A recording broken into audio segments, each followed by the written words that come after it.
देवादिदेव 1008 चैतन्य चमत्कारी बधाजी के अतिशयकारी अजितनाथ भगवान की परम पूजिक स्वाट आचार्य प्रवर गुरुवर श्री विद्यासागर जी महामुनिराज की 3 करोड़ मुनिराजों की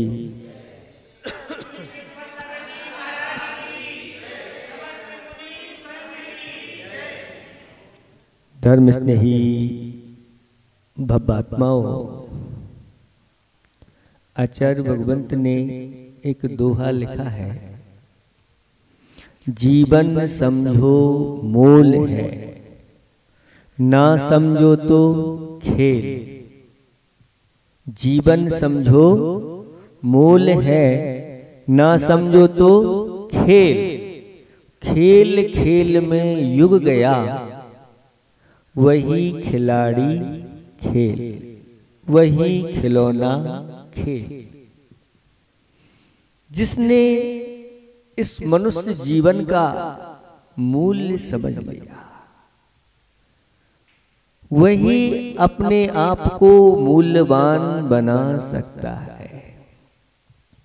नहीं तो ये मनुष्य जीवन हमारे लिए कई बार मिला है, लेकिन बहुत दुर्लभ से मिलता है। कई बार मिला है, लेकिन एक बार जब मिलता है तो बहुत दुर्लभ से। लेकिन कई बार मिला, फिर भी हमने उसका मोल नहीं समझा और उसको यूं ही निकाल दिया।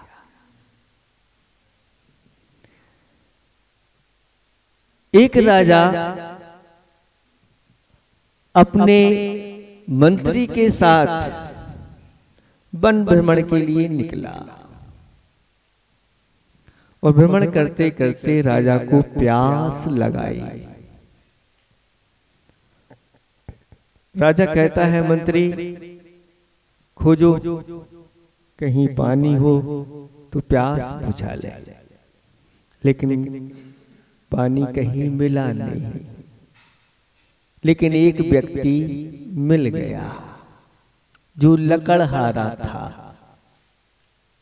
उस लकड़हारे से पूछा कि राजा को प्यास लगी है, कहीं पानी है? वह कहता है, मुझे पता है पानी कहाँ है, तो जल्दी से लाकर के राजा के लिए दो।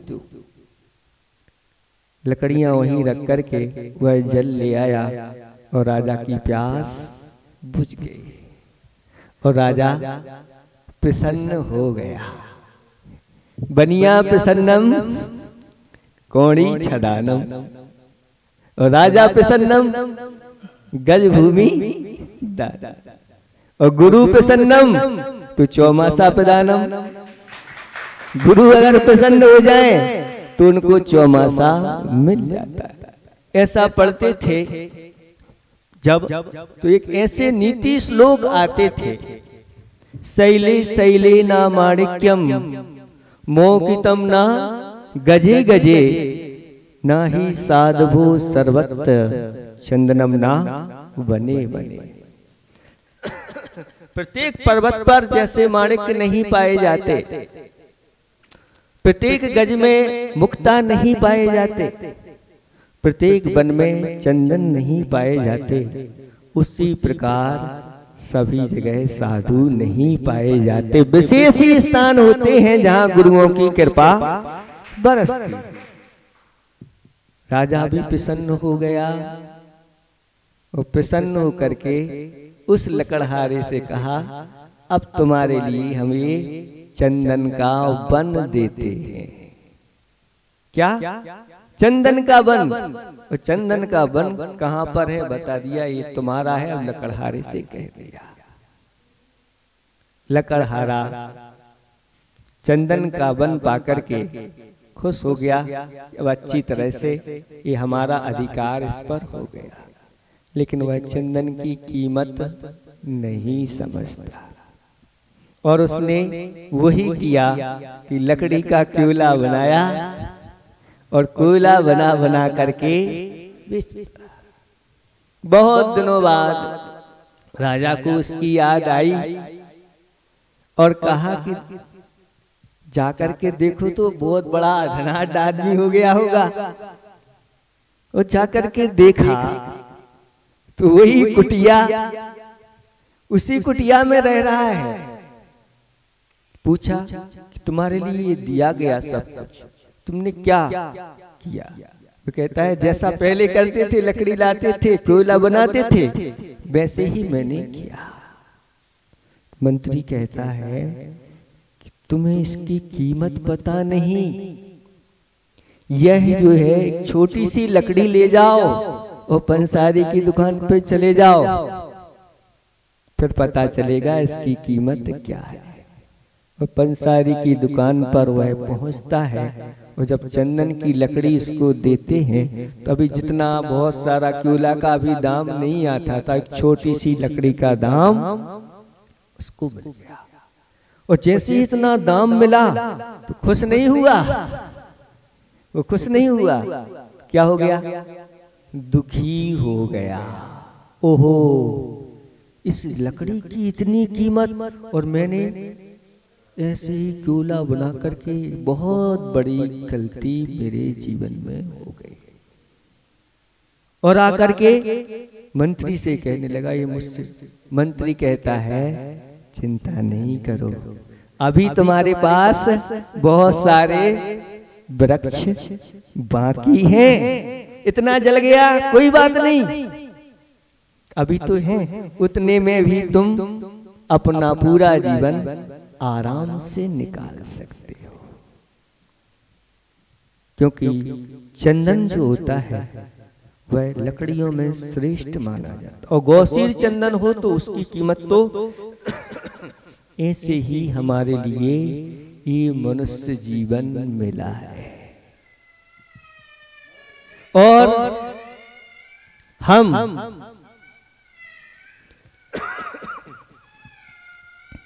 क्या करते हैं? जैसे लकड़हारा है और लकड़हारा लकड़ी काट करके ही अपनी जीवन यापन करता है, ऐसे ही हमें मनुष्य जीवन मिल जाता है तो हम भी नॉन तेल लकड़ी के माध्यम से अपना जीवन यापन करने लगते हैं। रोटी कपड़ा और कुछ हो तो दुकान, बस यही तक हमारा जीवन सीमित हो जाता है। लेकिन जब गुरु महाराज समझाते हैं ये मनुष्य जीवन सिर्फ इसलिए नहीं मिला है, ये मनुष्य जीवन हमारे लिए चंदन के वन की तरह है। जैसे चंदन मूल्यवान होता है ऐसे ही मनुष्य जीवन भी मूल्यवान है। जैसे चंदन में खुशबू आती है ऐसे ही अपने जीवन में हम अपने गुणों की खुशबू सर्वत्र फैला सकते हैं। लेकिन हमें सब मिल जाने के बाद हम अज्ञान दशा में ऐसे डूबे रहते हैं उसकी कीमत नहीं समझते। चाहे चंदन का बल मिल जाए, चाहे मुक्ता मड़ियां मिल जाएं, चाहे गजमोती मिल जाएं, चाहे महाराज मिल जाए, वो तो सब बराबर है। लेकिन जिन्हें मिल जाते हैं, जो ईश्वर का लाभ उठा लेते हैं, वो ही बुद्धिमान माने जाते हैं। बाकी सब किस श्रेणी में आते हैं आप से हम समझ सकते हैं कि जो इनकी कीमत नहीं समझता वह उसी तरह है जैसे उस लकड़हारे ने कोयला बना करके उसको फेंक दिया। अब मंत्री कहता है पछताने की बात नहीं, कोई बात नहीं, अभी जितना बचा है, अभी भी चिंता की बात नहीं, अब पछताए होत क्या, ऐसा नहीं, अभी तो बचा हुआ है, जितना जीवन बचा है इसको अभी अब तक हमने विषय भोगों में यूं ही क्यूला बना करके निकाल दिया। अब तो इसको अच्छी तरह से व्रतों में, संयम में और दान पूजा आदि के माध्यम से उस जीवन का सदुपयोग कर लो।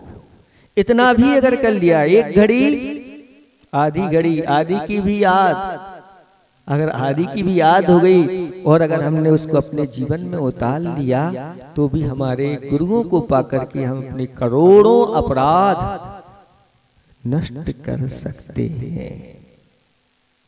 इसलिए ये जीवन मिला है तो इसमें तप करो, द्रव्य मिला है तो दान करो और अंतिम समय हमारे संन्यास में निकले। तप करते यौवन गया, द्रव्य गया मुनिदान